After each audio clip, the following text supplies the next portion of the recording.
ইয়াচণ্ডী জয় মা বিপত্তারিণী বাঙালি মহিলাদের দ্বারা এক উল্লেখযোগ্য পূজিত দেবী হলেন মা বিপত্তারিণী। আজ এই স্পেশাল ভিডিওর দ্বারা আমি আপনাদের মা বিপত্তারিণী পূজা কী এবং কেন করা হয় মা বিপত্তারিণী পূজা, কী তার পৌরাণিক ইতিহাস সে সম্বন্ধে আলোচনা করব। তাহলে ভিডিওটি স্কিপ না করে পুরোটি দেখুন। রথযাত্রা থেকে উল্টো রথের মধ্যেই হয় বিপত্তারিণী পূজা। মা দুর্গার 108টি রূপের মধ্যে একটি রূপ হলো মা বিপত্তারিণী। তিনি দেবী সংকট নাশিনী মা দুর্গার একটি রূপ। বাঙালি মহিলারা পরিবারের সকলের মঙ্গল কামনার জন্য এবং সমস্ত বিপদ থেকে রক্ষা পাওয়ার জন্য মা বিপত্তারিণী পূজা করে থাকেন। আপনারা যে মূর্তিটি দেখছেন এটি মা বিপত্তারিণীর মূর্তি। আসুন জেনে নিই মা বিপত্তারিণীর পৌরাণিক ইতিহাস। একটি পৌরাণিক গ্রন্থানুসারে দেবাদিদেব মহাদেব রহস্যচ্ছলে দেবী দুর্গাকে কালী বলে উপহাস করতেন। এতে দেবী ক্ষুব্ধ হয়ে তপস্যা বলে নিজের কৃষ্ণবর্ণা রূপ ত্যাগ করলেন। এই কৃষ্ণবর্ণা স্বরূপ দেবী হলেন দেবীর পার্বতীর অঙ্গ থেকে সৃষ্টা জয় দুর্গা, কৌশিকা দেবী এবং বিপত্তারিণী দুর্গা। আবার আরেক পুরাণ মত অনুসারে মা বিপত্তারিণী দেবীর উৎপত্তি হয়েছিল ভগবান শিবের অর্ধাঙ্গিনী দেবী পার্বতীর কৃষ্ণকোষ থেকে, তাই তিনি কৌশিকী।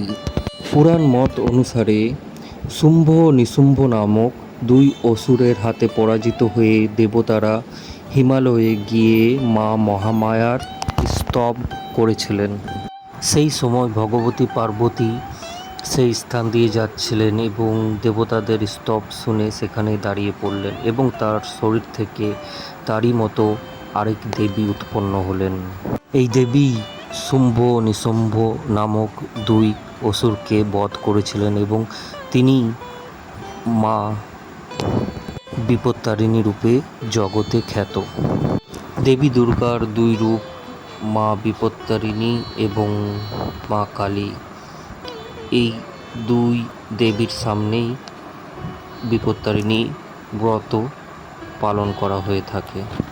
গ্রামাঞ্চলে বিপত্তারিণী পূজা 4 দিন হয়ে থাকে। বিপত্তারিণী পূজা উপলক্ষে মেয়েরা উপবাস করে থাকে। বিপত্তারিণী পুজোয় দেওয়া হয় লাল সুতো, যা নারী পুরুষ উভয়েই হাতে বেঁধে থাকেন। সুতোটিতে 13টি গিঁট দেওয়া হয়। মনে করা হয় প্রত্যেকটা গিঁটে দেবী দুর্গার বাস। সুতোটিতে 13টি গিঁট থাকে, যা অমঙ্গল থেকে সকলকে রক্ষা করে থাকে। যিনি সমগ্র বিপদ থেকে রক্ষা করে থাকেন তিনিই হলেন বিপত্তারিণী। যিনি দুর্গা তিনি বিপত্তারিণী, আবার তিনি মহাকালী। তিনি পুরাণে কৌশিকী দেবী নামে খ্যাত, আবার তিনি জয় দুর্গা। বাড়ির মহিলারা তাদের পরিবারকে রক্ষা করার জন্য মা বিপত্তারিণীর কাছে এই কঠিন ব্রত করে থাকেন।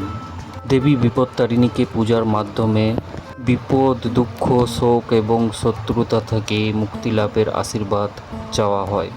বন্ধুরা, আসানসোলের চন্দ্রচূড় মন্দিরের বিপত্তারিণী মা, নৈহাটির বড় মা, বাড়ি ময়দানের বার্নপুরের বাড়ি ময়দানের মহাকালী, আসানসোল ঘাগরপুরী মন্দিরের চণ্ডী মাতা এবং পশ্চিম বর্ধমানের বহুলার কালী মন্দিরের মাতার ভিডিওর মাধ্যমে বিপত্তারিণী মায়ের ইতিকথা শোনালাম।